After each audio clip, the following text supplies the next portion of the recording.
स्वागत है आप सभी लोगों का मेरे चैनल रागनी सिंह में। आइए सुनते हैं आज मुंशी प्रेमचंद्र जी की विचित्र प्यार को दर्शाती हुई कहानी प्रेम की होली। गंगी का 17वां साल था, पर वह 3 साल से विधवा थी और जानती थी कि मैं विधवा हूँ। मेरे लिए संसार के सुखों के द्वार बंद हैं। फिर वह क्यों रोए और कल्पे। मेले से तो सभी मिठाई के दोनों और फूलों के हार लेकर नहीं लौटते। कितनों ही का तो मेले की सजी दुकानें और उन पर खड़े नर नारी देखकर ही मनोरंजन हो जाता है। गंगी खाती पीती थी, हंसती बोलती थी। किसी ने उसे मुंह लटकाए अपने भाग्य को रोते नहीं देखा। घड़ी रात को उठकर गोबर निकाल कर गाय बैलों को सानी देना, फिर उपले पाथना उसका नित्य का नियम था। तब वो अपने भैया को गाय दुहाने के लिए जगाती थी, फिर कुएं से पानी लाती, चौके का धंधा शुरू हो जाता। गांव की भावजें उससे हंसी करती, पर एक विशेष प्रकार की हंसी छोड़कर सहेलियां ससुराल से आकर उससे सारी कथा कहती, पर एक विशेष प्रसंग बचाकर। सभी उसके वैधव्य का आदर करते थे। जिस छोटे से अपराध के लिए उसकी भावज पर घुड़कियां पड़ती थी, उसकी माँ को गालियां मिलती, उसके भाई पर मार पड़ती, वह उसके लिए क्षम्य था। जिसे ईश्वर ने मारा है उसे क्या कोई मारे। जो बातें उसके लिए वर्जित थी उनकी ओर उसका मन ही न जाता था। उसके लिए उसका अस्तित्व ही न था।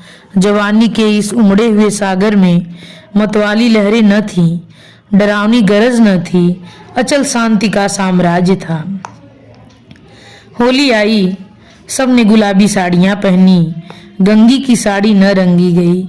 माँ ने पूछा, बेटी तेरी साड़ी भी रंग दूं? गंगी ने कहा, नहीं अम्मा, यूं ही रहने दो।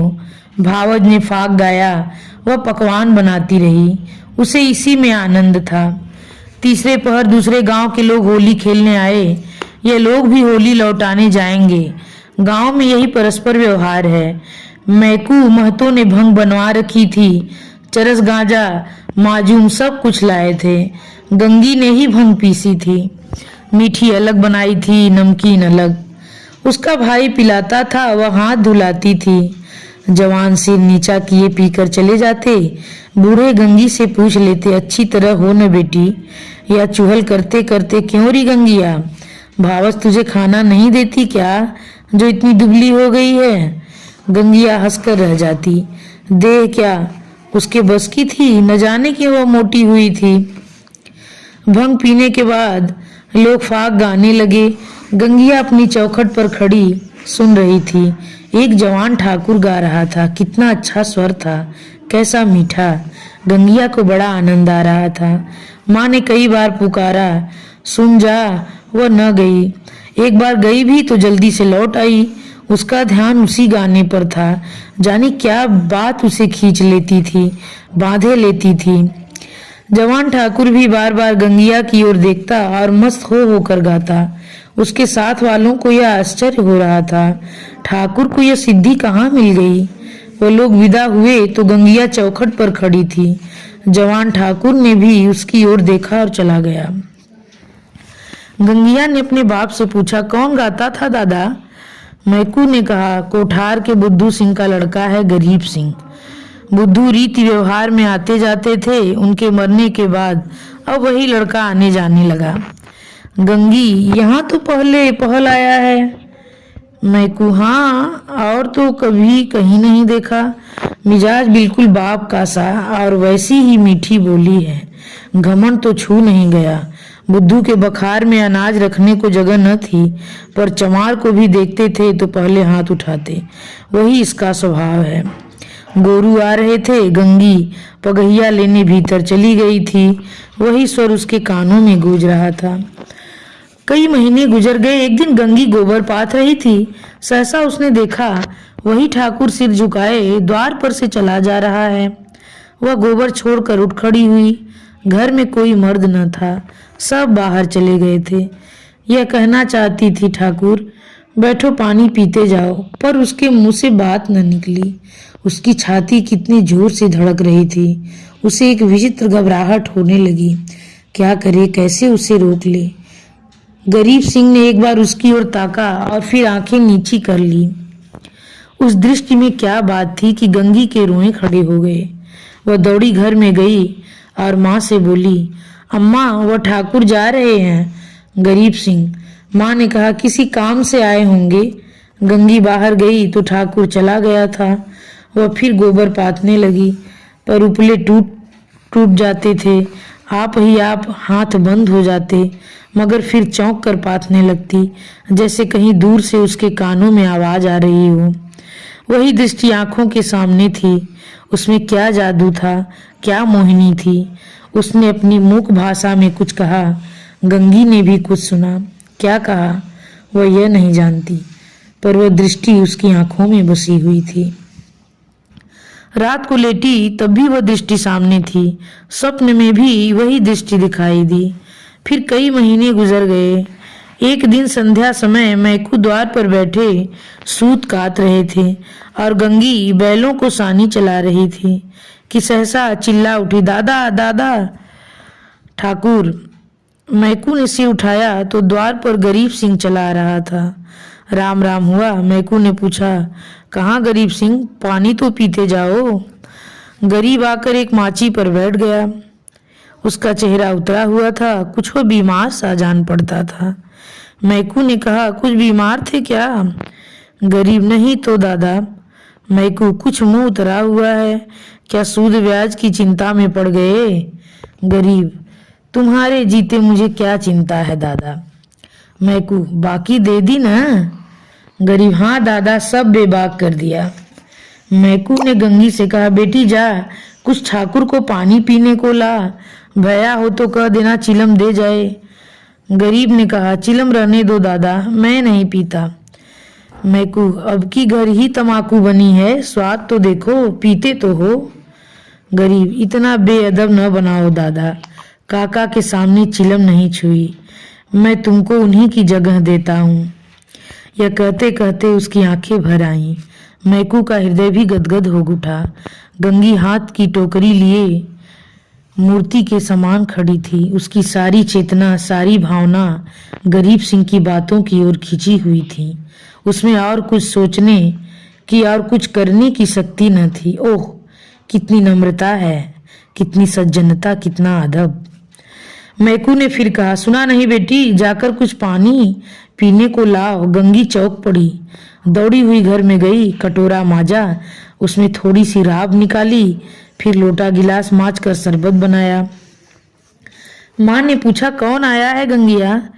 गंगी, वह है ठाकुर गरीब सिंह। दूध तो नहीं है अम्मा, रस में मिला देती। माँ, है क्यों नहीं, हांडी में देख। गंगी ने सारी मलाई उतार कर रस में मिला दी और लोटा गिलास लिए बाहर निकली। ठाकुर ने उसकी ओर देखा। गंगी ने सिर झुका लिया। यह संकोच उसमें कहाँ से आ गया? ठाकुर ने रस लिया और राम राम करके चला गया। मैकू बोला, कितना दुबला हो गया है। गंगी, बीमार है क्या? मैकू, चिंता है और क्या, अकेला आदमी है, इतनी बड़ी गिरस्ती क्या करे। गंगी को रात भर नींद नहीं आई। उन्हें कौन सी चिंता है, दादा से कुछ कहा भी तो नहीं। क्यों इतने सकुचाते हैं? चेहरा कैसा पीला पड़ गया है। सवेरे गंगी ने माँ से कहा, गरीब सिंह अब की बहुत दुबले हो गए हैं अम्मा। माँ, अब बेफिक्री कहाँ है बेटी, बाप के जमाने में खाते थे और खेलते थे, अब तो गिरस्ती का जंजाल सिर पर है। गंगी को रात भर नींद नहीं आई। गंगी को इस जवाब से संतोष न हुआ। बाहर जाकर मैकू से बोली, दादा, तुमने गरीब सिंह को समझा नहीं दिया, क्यों इतनी चिंता करते हैं? मैकू ने आंखें फाड़ कर देखा और कहा, जा अपना काम कर। गंगी पर मानो वज्रपात हो गया। वह कठोर उत्तर और दादा के मुंह से। हाय, दादा को भी उनका ध्यान नहीं, कोई उसका मित्र नहीं, उन्हें कौन समझाए।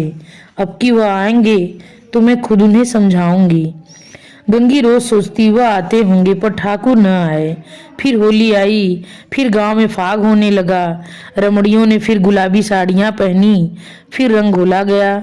मैकू ने भंग, चरस, गांजा मंगवाया। गंगी ने फिर मीठी और नमकीन भंग बनाई। द्वार पर टाट भिज गया। व्यवहारी लोग आने लगे, मगर कोठार से कोई नहीं आया। शाम हो गई, किसी का पता नहीं। गंगी बेकरार थी, कभी भीतर जाती, कभी बाहर आती। भाई से पूछती, क्या कोठार वाले नहीं आए? भाई कहता नहीं। दादा से पूछती, भंग तो नहीं बची, कोठार वाले आवेंगे तो क्या पियेंगे? दादा कहते, अब क्या रात को आवेंगे, सामने तो गांव है, आते होते तो दिखाई देते। रात हो गई पर गंगी को अभी तक आशा लगी हुई थी। वह मंदिर के ऊपर चढ़ गई और कोठार की ओर निगाह दौड़ाई। कोई न आता था। सहसा उसे उसी सिवाने की ओर से आग दहकती हुई दिखाई दी। देखते देखते ज्वाला प्रचंड हो गई। यह क्या, वहां आज होली जल रही है? होली तो कल ही जल गई। कौन जाने वहां पंडितों ने आज होली जलाने की सायत बताई होगी, तभी वे लोग आज नहीं आए, कल आएंगे। उसने घर आकर मैकू से कहा, दादा कोठार में तो आज होली जली है। मैकू, दुत बगली, होली सब जगह कल जल गई। गंगी, तुम मानते नहीं हो, मैं मंदिर पर से देख कर आई हूँ, होली चल रही है। न पतियाते हो तो चलो मैं दिखा दूं। मैकू, अच्छा चल देखूं। मैकू ने गंगी के साथ मंदिर की छत पर आकर देखा।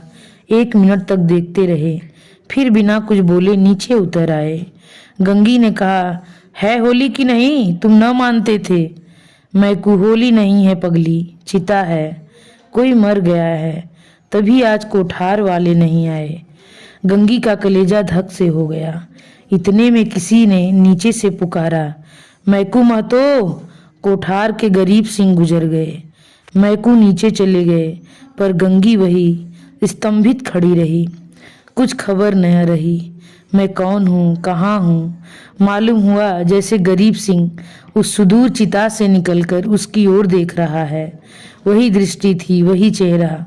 क्या उसे वह भूल सकती थी? उस दिवस से फिर कभी होली देखने नहीं गई। होली हर साल आलती थी, हर साल उसी तरह भंग बनती थी, हर साल उसी तरह फाग होता था, हर साल अबीर गुलाल उड़ती थी, पर गंगी के लिए होली सदा के लिए चली गई। धन्यवाद। इसी के साथ यह कहानी समाप्त।